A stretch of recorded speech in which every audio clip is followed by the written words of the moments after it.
Shalom Bapak Ibu Saudara yang terkasih. Saat ini saya akan memberikan penerangan kepada saudara sekalian mengapa kita perlu baptis pembaharuan. Begini saudara, firman Tuhan katakan bahwa apa yang kau ikat di dunia akan terikat di sorga. Apa yang kita lepaskan di dunia, kita terlepas di sorga. Oleh karena itu, saudara-saudara, jikalau kita dulu dibaptis dalam nama siapa, nah itu nama yang mengikat. Saya ambil contoh misalnya. Saya ambil contoh. Ini lihat satu ilustrasi begini ya, saudara-saudara. Lihat ini. Jadi, kalau kita dulu dibaptis dalam nama siapa? Allah misalnya. Nah, kita mengakui nggak Allah itu siapa? Coba kita lihat ya. Ini berdasarkan firman Tuhan yang katakan bahwa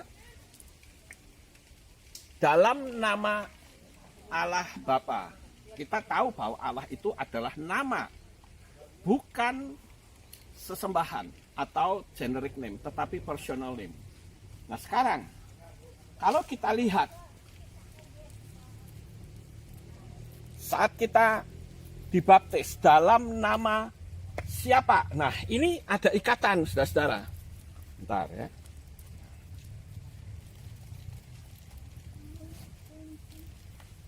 Agak ke sini. Ini saya ambil satu contoh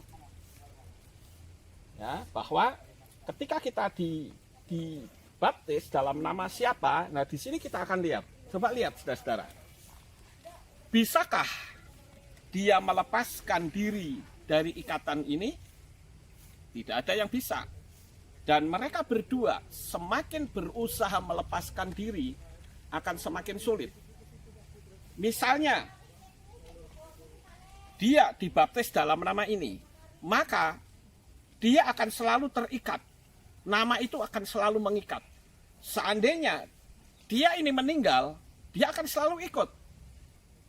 Paham Bapak Ibu?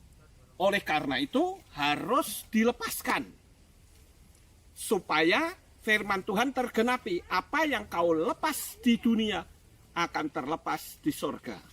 Kalau saudara sudah mengakui bahwa Yahweh itu adalah Tuhan, nama Tuhan Sang Pencipta, sementara saudara dibaptis masih dalam nama yang lama, harus dilepaskan. Nah oleh karena itu harus ada yang melepaskan, yaitu dibaptis pembaharuan. Jadi setelah kita dibaptis pembaharuan, maka ini bisa dilepaskan. Nah, coba ditarik. Dia bisa lepas, saudara-saudara. Nah artinya ketika dia meninggal, dia nggak bisa ikut. Kenapa? Karena sudah dilepas. Itulah yang tadi saya katakan bahwa apa yang kau ikat di dunia akan terikat di sorga. Ketika kita dibaptis dalam nama sesembahan lain yang bukan dari Israel, maka nama itu akan terus ikut. Ya, jadi itu harus diputuskan. Dan saya memutuskan bukan pribadinya, tetapi nama yang salah. Karena nama yang salah tentu spiritnya akan berbeda. Ada yang berkata juga sama saya begitu. Apalah artinya sebuah nama? Ya kalau dibilang apalah artinya sebuah nama, boleh nggak? Kalau orang itu saya tantang, Anda punya sertifikat tanah? Mau nggak kalau nama saudara sertifikatnya itu tak ganti nama saya? Saya yang bayar, saudara yang menyimpan. Berani atau tidak? Kalau berani, berarti sertifikat atau tanah itu akan berubah menjadi milik saya. Secara hukum sistemik, itu tidak bisa, saudara-saudara. Saya ambil contoh. Misalnya, ini Stella ya. Stella ini kalau masuk ke Yunani, misalnya dia laki-laki jadi Stelaus misalnya. Mungkin dia tidak keberatan, mau dipanggil apa saja nggak masalah. Tetapi coba kalau ada orang yang mengirim uang dengan nama Stelaus, apakah bisa masuk? Tidak mungkin bisa. Karena itu sudah sistemiknya Bapak Yahweh. Demikian juga Tuhan yang kita sembah, yang dipanggil oleh bangsa Israel, itu bukan Allah dan Yesus. Semua yang bergender laki-laki itu selalu ditambahi us.